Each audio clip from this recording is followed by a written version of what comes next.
कुछ सवाल ऐसे होते हैं जो हर एग्जाम में ही पूछा जाता है। आपको ऐसे सवाल को जान के रखना चाहिए क्योंकि कभी भी आपके पास वो आ सकता है।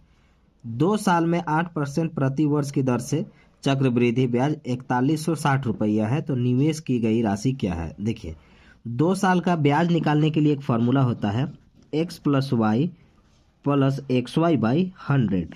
ये आपको 2 साल का ब्याज निकाल करके देगा और जब हम इसे निकालेंगे तो ये परसेंटेज के रूप में रहेगा और परसेंटेज में 100% का मतलब इसका मूलधन आएगा। इसका जो राशि है वो 100% के हिसाब से आएगा। अब x प्लस वाई बाई 100 का मतलब क्या होता है?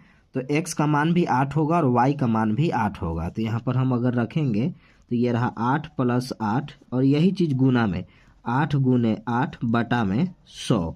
तो 8 हुआ 8 16 और ये 8 अठाई 64। 64 पर 2 जीरो के बाद पॉइंट लगाएंगे क्योंकि 100 है यहाँ पर।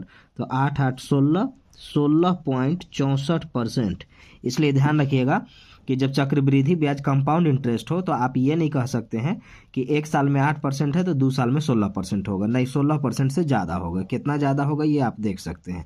तो ये रहा मेरे पास 16.64%। अब ये ब्याज आया, दर ही है लेकिन इसी से तो ब्याज निकलेगा। अब ये ब्याज आया और ब्याज आपको दिया गया है यहाँ पर 4160 रुपया। तो आप कह सकते हैं कि 16.64% का जो वैल्यू है, समझाने के लिए इतना लिख रहा हूँ वरना आप ऐसे ही बना सकते थे, ओरली भी कर सकते हैं। 16.64% का वैल्यू हमारे पास 4160 रुपया है। तो 1% का वैल्यू कितना होगा? तो 4160 रुपया बटा में 16.64। तो 100% का वैल्यू क्या होगा? 100% मतलब मूलधन। 100% मतलब मूलधन। तो यहाँ पर देखिएगा 2 अंक के बाद पॉइंट है, डबल जीरो लगा दीजिए। अब यहाँ से हम काटेंगे, देखिएगा 4 है तो 4 चौका 16 और 16 है तो 16 चौके 64। तो आप इसको डायरेक्ट काट सकते हैं। तो ये रहा 10 बार में कटेगा और ये रहा 4 बार में। क्यों? क्योंकि यहाँ पर अगर हम देखेंगे कि 416 से काट है तो ये 10 बार में और ये 416 से 4 बार में। अब 4 से यहाँ से हम काटेंगे तो 4 से ये 25 बार में और डबल जीरो और है तो 25 पर 000 आ गया हमारे पास। हम कह सकते हैं कि हमारा जो मूलधन है वो है हमारे पास 25,000। तो याद रखेंगे x प्लस वाई बाई 100 जो होता है हमारा, वो होता है 2 साल का चक्रवृद्धि ब्याज निकालने के लिए।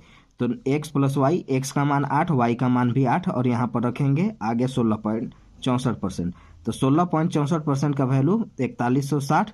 तो 1% का वैल्यू 4160 बटा में 16.64। तो 100% का वैल्यू कितना? 100% का मतलब मूलधन। तो हमारा मूलधन होगा 25,000 रुपये।